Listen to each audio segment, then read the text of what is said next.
I'm not sitting here claiming that the earth is flat, but I will have the shit out of that conversation because it's Right. amazing and I love it, and I take it really far with all kinds of shit. Like, it Okay, so let explains me ask you aliens this. to What's me. past Antarctica? What have you heard?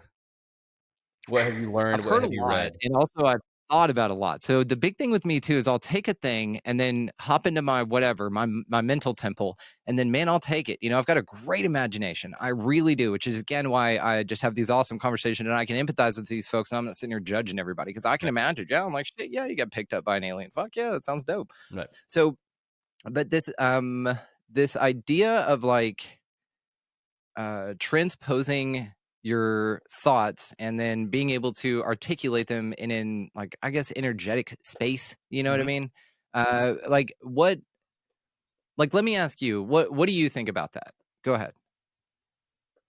Like about the overall arching what we're talking about here, like about the entire realm, this whole place being like perhaps not what we're seeing. Are you pretty on board with that idea that perhaps what we're being told is not what's going on?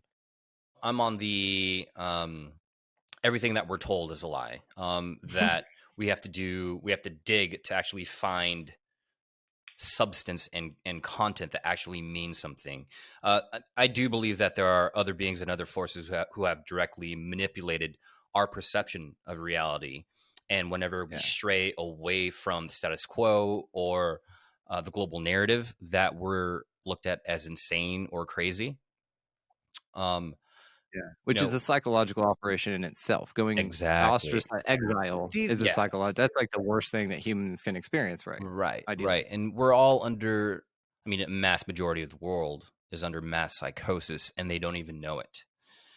And I don't know, it's so it's so crazy. This is so Okay, I'm gonna freaking come back to that too because that's crazy. got something to say about the amount because there's a lot of people that probably aren't real here, and we'll come back to that. Oh, yeah, let's get to So that, yeah.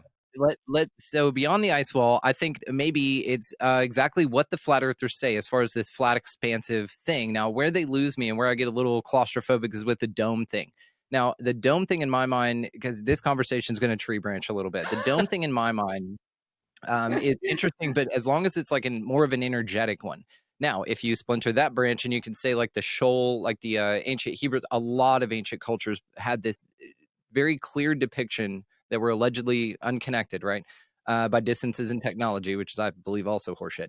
So, but there was this dome over and these waters under, right? And it protected from the waters above. So, what is that? Are we just a pocket isolation of sort of like a terrarium, like an octopus's like ant farm, you know what I mean? To where Right. like there's this energetic dome, there's waters up there. Humanity or whatever sea monkeys have been in this thing Mhm. have figured out at least that there's a dome up there.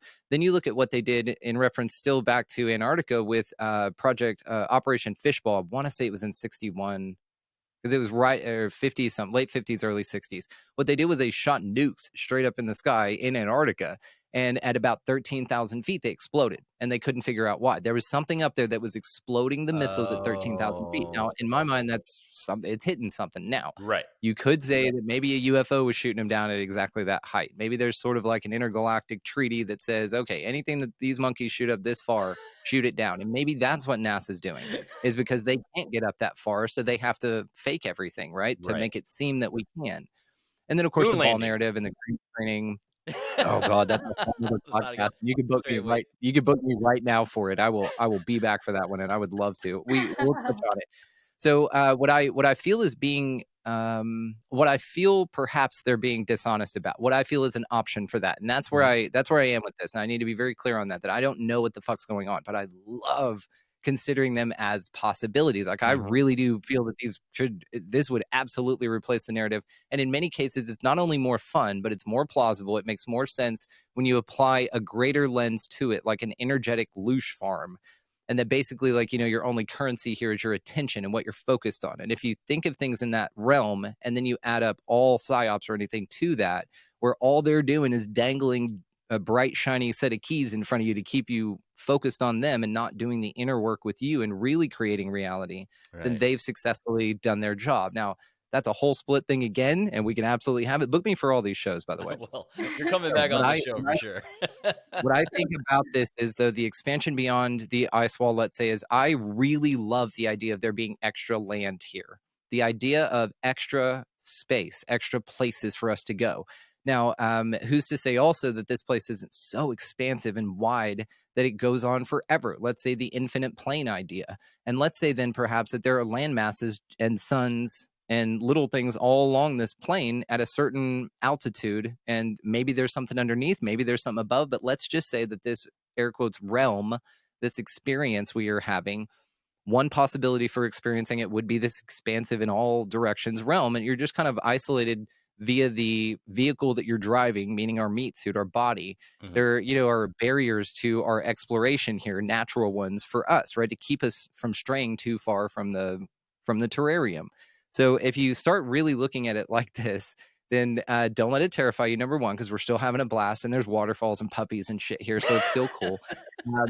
But then also that I really do feel that, perhaps this would be this extra land bit. And then whenever you apply the extraterrestrial bit of it to it, you're like, oh, well, then the Pleiadians could be just coming from over there a few thousand yards. And then they're flying over in their little craft, because that area of this expansive realm, that world operates totally differently. It's a different experience for you to experience. Sort of like if you think about it, I mean, Westworld is one of the best analogies for the way that I sort of view this place. So if you could think about in Westworld, they didn't have just the Wild West. We come to find out in series 2, right? Season 2, they had the Asian world. They had the Viking, and so they had very different worlds that you could go and experience a completely different experience, but it was accessible to you. So it's like, what is that about? I mean, maybe this is what this is, and it kind of the idea is that the Pleiadians and the Greys and all these other things that just live over there, they're all in on the fact that when they come here, it's like going through customs. They're like, okay, they think they're on a spinning ball. We can't talk to them about that. Okay, they don't know their infinite power. Got it. They're here to discover. Okay, we got it.